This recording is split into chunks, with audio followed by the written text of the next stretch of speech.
morning. And the issue we're tackling is retrenchment. So let's have a look and see what we're asking. Do you think retrenching staff is the ideal intervention in the quest to improve the finances of state-owned entities? So we're seeing this happening across the board. We're seeing it happening not only in state-owned entities. In fact, it's happening everywhere you look. Retrenchments. And the question is, do you think this is the ideal intervention in this quest? And I think very much so on the back of an announcement yesterday from the SABC that there is to be retrenchments, or it looks like they're going to be retrenchments because all other cost-saving measures have not garnered enough. So if retrenchments come in, there'll be much more of a saving. So let's tackle that issue. Let's look at it and let's talk about it. So retrenchments and how they can actually be effective. Are they the most effective tool? So please write to us at Morning Live SABC or hashtag Morning Live. We'd love to hear from you. All right, let's look at the big stories that will be coming out of today's news diary. So first up, we can have a look at Stats SA. It's releasing the latest labour force survey, which is an indication of unemployment in the country. Gosh, nice link there between retrenchments and unemployment. So we'll definitely get a clearer picture as Stats SA releases that labour force survey.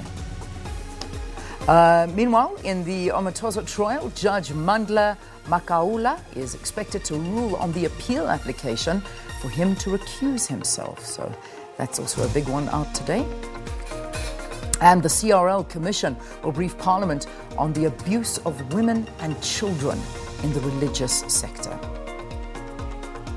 And finally, oh, well, there you go. That's the same story, the Omatozo trial. Apologies for putting that one up twice. So those are the massive stories on the diary, and we'll continue to follow those. So let's take a look at what was trending yesterday, last night, and what we're finding this morning. So Delil, well, we saw Delil in the news, and she, of course, is heading back to the court before tomorrow to clear her name. That's what she's saying. She intends to take 2 reports by law firm Bowman Gilfillan on review.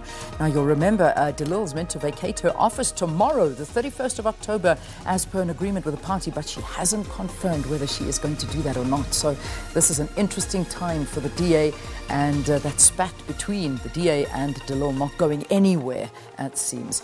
Okay, so other trending topics, we've got the Guptas, and I imagine the reason that they are trending is after a written reply, and this was from Rob Davies. He basically, our Trade and Industry Minister, said he accepted social invitations from members of the Gupta family, as did many other South African politicians, including Western Cape Premier Helen Zille.